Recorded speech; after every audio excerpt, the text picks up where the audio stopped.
And we want to get back to this breaking news story of the death of Greg Biffle and his family, obviously leaving such a legacy behind him. And we're getting our first insight into how people are reacting, those who knew him, particularly in the NASCAR community. So we are very lucky today to be joined by Mike Massaro, who has been covering this sport for decades now, works for RFK Racing. And I know, Mike, this is a very personal loss for RFK Racing in particular. I just want to check in and offer our condolences first. How are you and the team doing with this news? Well, thank you, Julie. We appreciate that. Under the circumstances, I guess we're doing pretty well, but it is devastating news. No question about it. Just not only for RFK Racing, but for the entire NASCAR community.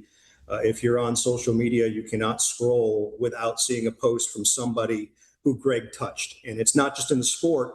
It's also outside the sport. His humanitarian efforts after Hurricane Helene, touched thousands of people and just really speaks to who Greg really was beyond a race car driver.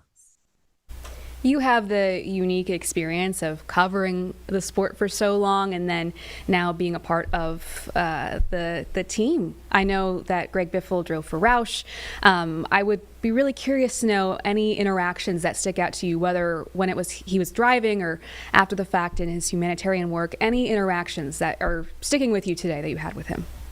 Well, they were always the same. I mean, Greg was super consistent. He was a driver who, from day one as a young driver in the truck series, going back to 1998, to just recently when he was in his post-career, when he was just driving in fun events with, some thrill shows and things of that nature. He was always the same, very consistent. Ultra competitive, but he never let that take over his personality. He was always fun, always enjoyed what he was doing. You could tell that. He just was so enthusiastic about the sport. He just loved life. He loved being with people. He loved people in the community. He loved anything that involved motorsports of any kind. And he liked helping people, as I alluded to with his humanitarian efforts. I mean, he was always the same. There are so many drivers, Julie, who come into this sport as a young driver and are affected by the outside sources, whether it's the fame, whether it's the money, and they change. Greg never did. He remained grounded, and he will always be appreciated for that, I'm sure. And Mike, I'm really glad you brought up Hurricane Helene. That was such a huge tragedy here in North Carolina, and Greg stepped up immediately. I remember we did stories with him going and delivering resources to those who needed it. I think that really speaks to, I know he's not from North Carolina, but how he made North Carolina and the community here his home. Yeah, you're right. He's from Vancouver, Washington, but he lived in the Charlotte community for so long that it became a home for him, and he certainly had a connection to all the people here. So it certainly appeared that it touched his heart, what the folks in Western North Carolina were going through after the hurricane.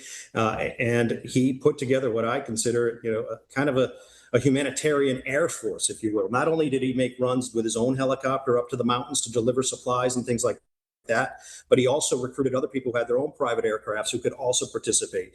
And it just kind of snowballed from there. From when I recall, supplies were just pouring in. There were warehouses full of supplies that he was delivering up there, along with the collaboration he had with other people on their own helicopters. If it hadn't been for him, the suffering would have continued much longer.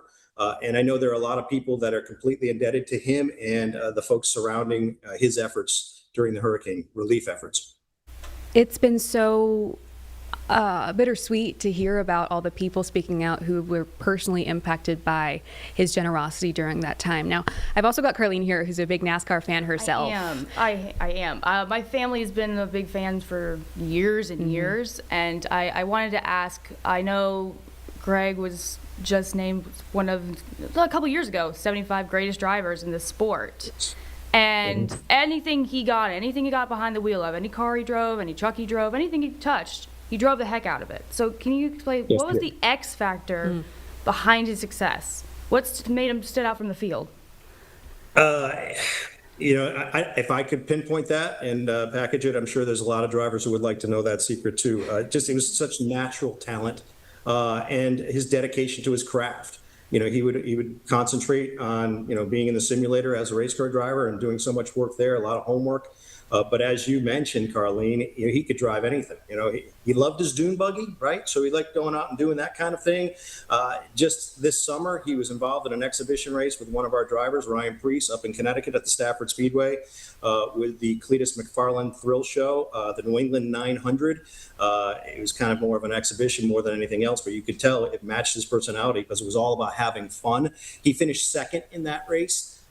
And afterwards got on the microphone and entertained all the fans at the racetrack. So that's the kind of person he was. That's the kind of driver he was, just so passionate about driving anything, as you say. You can go back to 1998 when he got in a truck and for Jack Roush at the time, and he dominated early in his career, winning the Truck Series championship in 2000.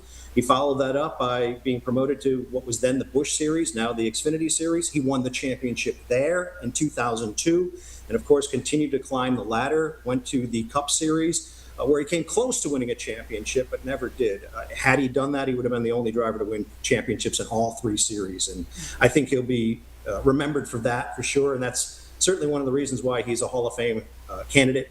And I fully expect he'll be in the Hall of Fame one day. Yeah, absolutely. And I know in the last couple of days and in the coming days, a lot of people who aren't familiar with Greg Biffle or NASCAR are going to be learning a lot about his legacy. I'm curious, for those people that are just getting an introduction, what do you want people to remember about Greg Biffle? I want them to remember how good a person he was. Now, he's obviously a championship race car driver, and I don't think anybody will forget that. But I want them to know that Greg was as authentic a human being as you will ever come across. Someone who cared about other human beings, cared about having fun, cared about enjoying life, and just was a good person. He's just a good person who cared not only about people in the sport but outside it as well. I know that this is a really, really hard time, and so we do so appreciate you taking the time to speak with us. Before I let you go, I'm just curious, what's next for RFK Racing in terms of honoring the legacy of such a phenomenal driver and man? Where do you guys go from here? Yeah, so it's a fluid situation. Obviously, we're gathering constantly to talk about what our next steps are. But I can tell you right now, I'm standing in our museum where you can see behind me, there are some of Greg's trophies, fire suit. That's in our museum in Concord. Folks are more than welcome to come here and pay their respects. But as for what's next, we're still in the planning process, and I'm sure there'll be other things to announce shortly. Definitely. Well, Mike, thank you so much for joining us. And again, our condolences.